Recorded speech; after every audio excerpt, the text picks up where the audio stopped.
자, 키다 촌리가 이렇게 하였어요. 그 윤석열 단선 축가를 했습니다. 그렇게 하여서 키다 촌리는 이번에 대선 결과에 대해서 또 여러 가지 논평을 냈는데요. 예. 대표적인 것을 좀 보겠습니다. 먼저 키다 일본 촌리는 1965년 이래 사원 의호 협력 관계를 토대로 관계를 발전시킬 필요가 있다. 예. 이러한 이야기를 좀 했고요. 그리고 3월 10일 윤석열 씨의 단선을 반영한다. 이런 식으로 이야기를 했죠. 예. 진심으로 축하드린다. 그런 이야기도 했고요. 관계 개선을 위해 윤 단선인과 소통하며 대화하고 싶다. 이러한 이야기도 했습니다. 이런 부분은 지금까지 현 정권에 대한 태도하고는 예. 상당히 좀 다르다라고 할 수가 있죠. 아, 그렇습니까? 예. 전 뭐 다 좋은 말이라서 저- 뭐가 다른지 사실 저는 잘 모르겠습니다. 예. 예. 지금까지는 현 정권하고 소통하고 싶다라는 이야기를 거의 안 했거든요. 아, 그랬었나요? 인사말이기도 하고 역시 보수 정권이기 때문에 이야기할 수가 있는 거 아닌가. 물론 그 진보 정권이라고 해도 이야기를 거부한 게 일본이거든요. 사실. 아마 그렇습니다. 네, 우리는 네. 뭐 항상 대화하고 싶다라고 얘기를 했었죠. 그래서 윤석열 정부가 또 역시 일본에서 볼 때 반일적인 방향으로 가면 또 대화를 거부할 가능성은 충분히 있습니다. 예. 그러나 시작은 이렇게 된 거죠. 그리고 또 이렇게 이야기를 했어요. 지역과 세계의 평화와 안정, 번영의 건전한 한일 관계는 필수적이다. 이런 이야기를 했고요. 예. 그리고 3월 12일에 벌써 15분간 윤석열 단선인과 키다 촌리는 전화회담까지 했습니다. 예. 전날에 바이든 대통령하고 하고 그 다음 날 기시다 네네. 총리하고 하고 네, 뭐 어떤 기사를 보니까 시진핑 중국 주석보다 먼저 해야 된다 뭐 이런 얘기도 했었다고 하더라고요. 예, 그렇죠. 예. 아무래도 시진핑 그리고 현재 푸치하고는 못하는 상황이고요. 예. 그렇지 뭐 않습니까? 그렇죠. 예. 네네. 그리고 또 중국에 대한 강연 발언이 있었기 때문에 예. 좀 그런 부분이 오히려 어려울 수가 있어요. 단선인으로서는. 그리고 이 15분간의 전화회담에서는요, 한일 관계 개선을 위해서 협력할 것을 확인했다고 합니다. 예. 물론 이런 것은 의례적으로 많이 해왔어요. 예. 문재인 대통령하고도 그랬고요. 근데 바른 시일에 대면 회담을 할 것도 합의를 했습니다. 실현이 되면 2019년 이래가 된다고 합니다.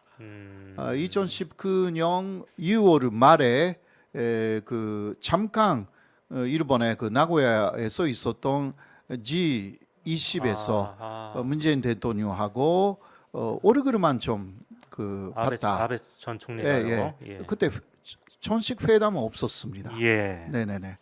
그러니까 2019년이라고 해도 굉장히 옛날의 이야기가 되고요. 벌써 한 2, 3년 넘게 양국 간 그 정상들이 만난 적이 없다는 얘기 아닙니까? 예, 그런 것입니다. 예. 네. 그리고 일본 측은요, 국가 간의 약속을 지키는 것이 기본이라고 다시 이야기를 했어요. 아, 예. 네네. 뭐 항상 하는 얘기니까요. 항상 하는 이야기. 이것은 예. 그러나 15분간의 전화회담에서는 나오지는 않았다고 합니다. 아, 그랬습니까? 아무래도 기자회견 할 때는 이러한 이야기가 나왔고 예. 15분의 전화회담에서는 아직은 이런 이야기 그냥 축가 메시지만 기본적으로 예. 그랬다고 합니다. 껄끄러운 얘기는 일단 안 네네. 했군요. 한국 측의 사태 타개 움직임이 있는지 신청권의 대응을 지켜본다는 자세가 역시 현재 일본의 자세라고 할 수가 있습니다. 예. 일본이 냉정하게 그런 부분은 보고 있습니다. 네. 뭐 간단한 이야기가 아닐 것 같거든요. 예. 그렇지 않습니까? 자, 그러면 그 뭐 다 아시겠지만 현재 한일 간의 문제에 대해서 간단하게 짚어보죠. 강제 지원 문제가 있고요.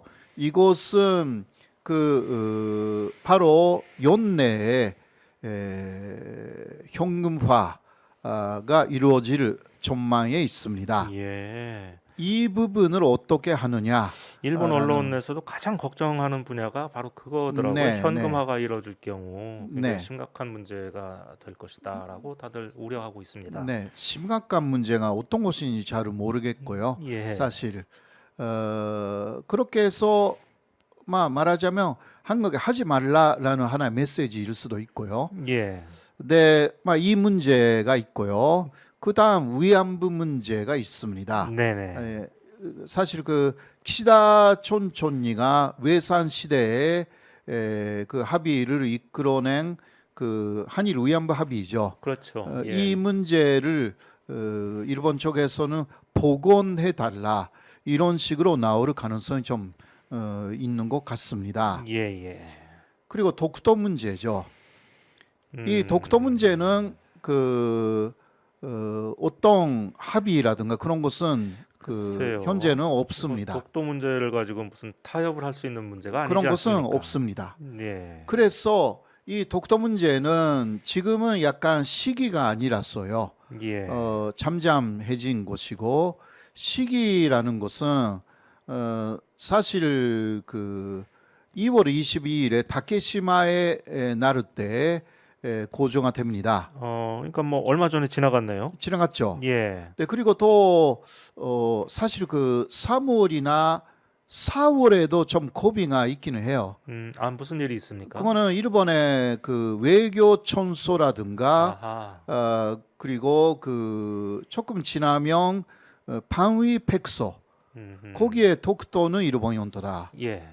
이렇게 나오기 때문에 예. 항상 그 문제가 되는 것은 그러나 거의 그 6월까지가 독도 문제에 여러 가지 문제가 일어나는 그러한 시기였습니다. 6월에는 무슨 일이 있습니까? 그것은 그 일본 쪽에 그러니까 방위 백서가 예. 조금은 늦어질 경우는 아하, 6월이라든가. 그렇습니까? 네네. 음. 거의 그 외교 촌소라고 하거든요, 일본에서. 그거는 4월 전도까지는 나왔거든요. 예. 그래 코비가 조금 남아 있기는 해요.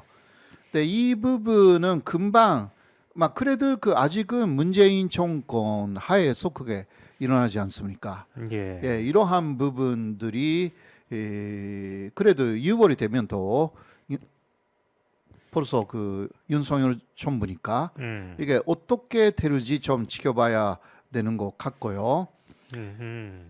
네, 그러나 아무래도 그 새로운 정권이 출범되었기 때문에 처음은 아주 대결을 한다라는 자세로 나오지는 않을 것이다. 라고 할 수가 네, 있죠. 그렇겠죠. 예. 예. 어디든 국가들은 그런 것은 좀 있습니다. 예. 그래서 자 그러면 어떻게 되냐? 먼저 그 현 정권 문재인 정권의 경우는 그래서 그 정권이 출범되자마자 남북 관계 개선에 나섰습니다. 이게 바른 시일에 이것을 하는 것이 중요하다. 예. 그렇게 생각을 한 거죠. 그리고 한중 관계 개선에도 나섰습니다. 예. 왜냐하면 앞에 박근혜 정권 때의 사드 폐지 문제로 예. 한중 관계가 엄청나게 아주 망가졌기 때문에 예, 아주 악화됐었죠. 그래서 예. 남북 관계 그리고 한중 관계 개선을 서둘렀던 것입니다. 예. 아무래도 그 정권이 후반기로 가면 잘못하면 이게 여러 가지 레임덕 현상도 나올 수도 있고 했어요. 예. 초기에 많이 하는 거예요. 그러니까 첫 번째 1년이라는 게 대단히 정권으로서는 중요한 예. 시기다라고 할 수가 있죠. 그래서 문재인 정부가 이제 초기에 네, 남북 관계에 큰 강력한 그 북미 대화 예, 쪽으로 강력한 드라이브를 걸었었는데 그렇죠. 아쉽게 그게 막판에 결렬이 돼가지고 네, 지금도 두고두고 아쉽습니다. 그렇습니다. 예. 자, 그러면 윤석열 정부는 이러한 남북 관계 개선이라기보다 초기에 한일 관계 개선에 나선다. 이게 남북 관계를 오히려 대신하여서 예. 한일 관계 개선에 나서고 그것을 그 올해 안에 그 어떤 그 방향성을 잡으려고 하는 예. 그러한 가능성이 아주 강합니다. 왜냐하면 지금 그 윤석열 정부가 제대로 할 수 있는 것은 외교 관계이거든요. 예. 내정 그 내부적인 국회 운영이라든가 이것은 다수당이 아니잖아요. 아, 그런 측면이 있군요. 네네. 예. 그러니까 외교에 상당히 그 공을 들일 가능성이 좀 있고요. 예. 그래서 대통령으로 취임하자마자 한일 관계를 개선하겠다. 이런 식으로 토론회에서도 이야기를 그 당시 윤석열 후보는 이야기를 한 것입니다. 그래서 이제 교수님은 취임하자마자 이제 윤석열 정부는 한일 관계 개선에 이게 네. 노력을 할 것이고, 네, 그리고 이제 내년 2월 독도의 날, 네네. 다케시마의 날이 오기 전에 이거 오기 끝내려고 전에 할 것이다. 어떤 방향성이 예. 확실하게 자리 잡도록 예. 할 것이다. 그렇게 보고 있고요. 네, 그 다음 오는 것은 한미를 건조 강화로 가는 거죠. 아, 예. 네네. 이거는 그 이명박 정부하고 그리고 박근혜 정부 후반기하고 좀 비슷해질 가능성이 있다. 그렇게 보고 있습니다. 예. 자, 이명박 정부 때 그리고 박근혜 정부 때 있었던 것은 그 지소미아 그리고 지소미아는 그 뭐라 할까 이명박 정부 때는 좌절됐어요. 예. 재결 그 지소미아라는 것은 한일 군사 정보, 정보. 예. 교환 협정 네네. 이거 그 이명박 정부 때는 그 반대가 많았기 때문에 재결 1시간 전에 보류시켰습니다. 아, 체결 1시간 전에요. 1시간 전이었어요. 네, 그것이 그 박근혜 정권에 넘어가 가지고 지소미아를 맺었습니다. 예. 그렇지 않습니까? 네, 그러나 지소미아하고 한 쌍으로 되어 있는 게 어떤 협정인지 혹시 예. 아십니까? 지난번에 공부를 했는데 교수님께서 말씀하셔서 네네, 무슨 악사 협정이라고 뭐 있었죠? 네네, 악사. 예. 악사는 그 군사물자 교환 협정. 예, 예. 군사 물자 교환 협정인데 네. 이건 쉽게 말하면 무기. 무기요. 예, 예. 그러니까 전쟁할 때 여러 가지 그 물자 그것을 그 현장 예. 전쟁터에서도 일본 자위대하고 한국군이 교환할 수 있다. 이 협정이에요. 이게 그렇기 때문에 그 특히 그 연습을 한번 했거든요. 이명박 정부 때 남수단에서 예. 일본 자위대하고 한국군이 만났습니다. 예. 평화 유지군으로. 유엔 평화 유지군으로 네네. 갔었군요. 예. 그때 그 한국군 쪽에서 10,000발의 음. 탄환을 일본 자위대에서 제공받았습니다. 아, 제공을 받았어요, 우리가. 예. 네, 그거는 악사가 없는 상황에서 받았기 때문에 예. 사실 문제가 된 부분이었습니다. 음. 네, 그렇게 하면 안 되거든요. 그런데 이제 유엔 평화 유지군으로 갔다고 하면 네, 네, 예, 유엔의 지휘 아래서 이렇게 그 안에서 했다고 하면 또 그것도 네. 용인될 수 있는 문제가 아닌가 하는 생각도 드는데. 네, 예. 네, 그때는 그러나 예. 그 상당히 문제가 그래서 됐습니다. 문제가 됐습니까? 네, 예. 유엔에 그러한 그 협정 체제가 있는지도 음. 약간 문제가 좀 있고요. 예.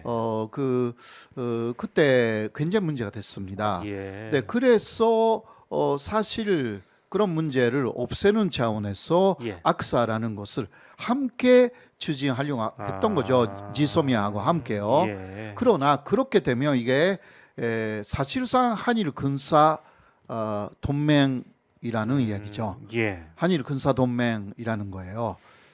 그래서 그 박근혜 정부 때는 지소미아하고 악사를 분리시켜서 먼저 지소미아를 재결을 시켰고 예. 1년 정도 후에 악사를 재결할 그러한 그 계획으로 있었습니다. 하려고 했는데 이제 탄핵이 됐군요. 예, 탄핵되어 예. 버렸습니다.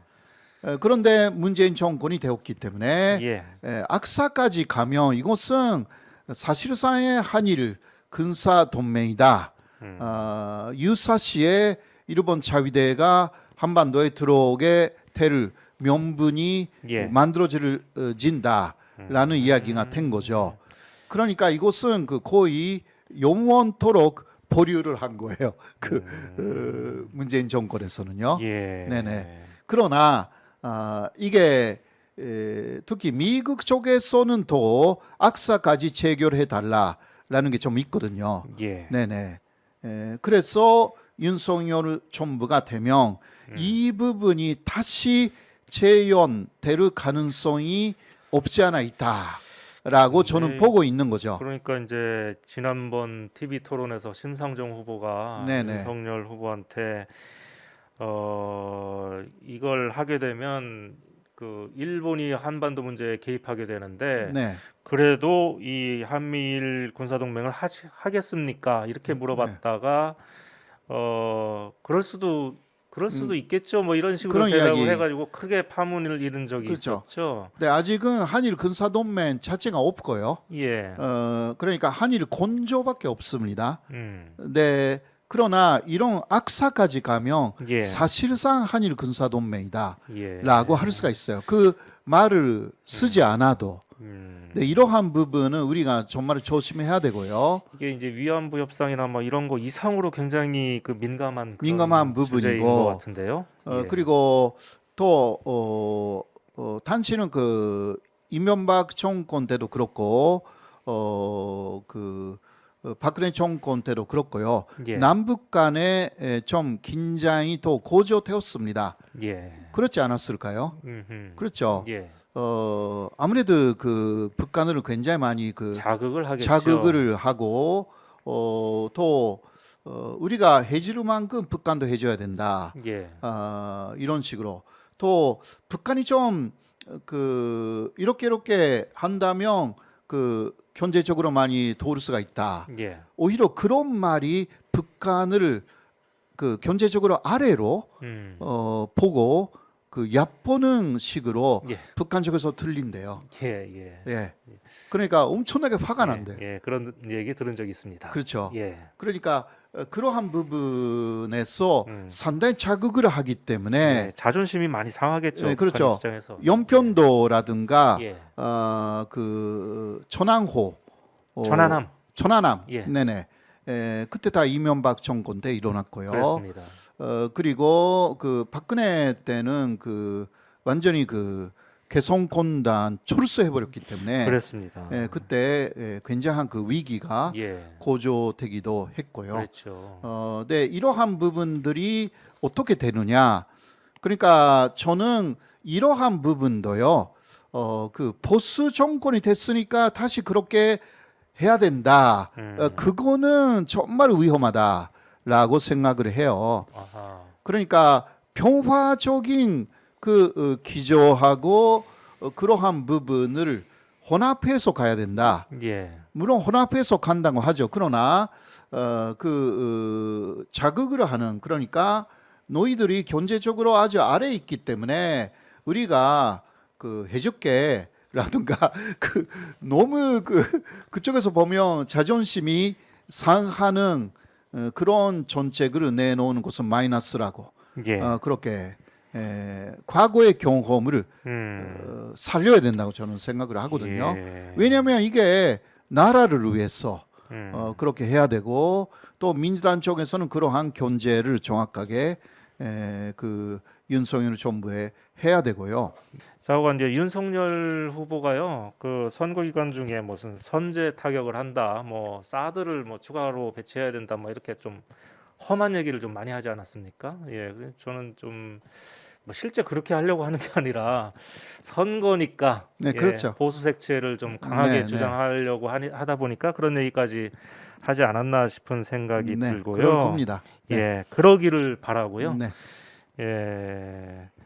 뭐 아까 그 교수님 말씀하시는 것 중에 문재인 정부 얘기도 했는데 어쨌든 북한과 이 대화를 통해서 평화를 구축하려고 이렇게 했었는데 그 시도가 좀 그 불발된 게 굉장히 아쉬운 것 같고요. 또 윤석열 정부는 또 근데 일본과 또 이렇게 협력 힘을 합쳐서 북한을 굴복시키려고 하는 막 이런 상황인데 그러니까 그렇게 되면 예. 한반도라는 음. 이 지정학적인 위치는 예. 평화로 만들어야만이 음. 대국들의 잔난을 막을 예. 수가 있거든요. 근데 그렇지 않고 그러한 그 신냉전 체제를 음. 다시 한번 강화해 버리면요. 예. 한반도 분단이라는 이 분단성, 38선이 고착화되는 거예요. 예. 이 문제를 영원히 해결할 수가 없고 음. 항상 그 남북 간의 대결 우리는 그 굉장히 위험한 상황에 노출될 수밖에 없습니다. 예. 이거는 그 사실 어느 정권이 와도 한반도 병화라는 것은요. 이거는 즉위해야 되는 그 뭐라 할까 그렇죠. 확실한 예. 문제이거든요. 예. 예, 그거 친보나 포스나 없어요. 그것을 잘못 생각해서 북한을 굴복시킨다. 그리고 무력으로 음. 이런 식으로 하면 예. 큰일 납니다.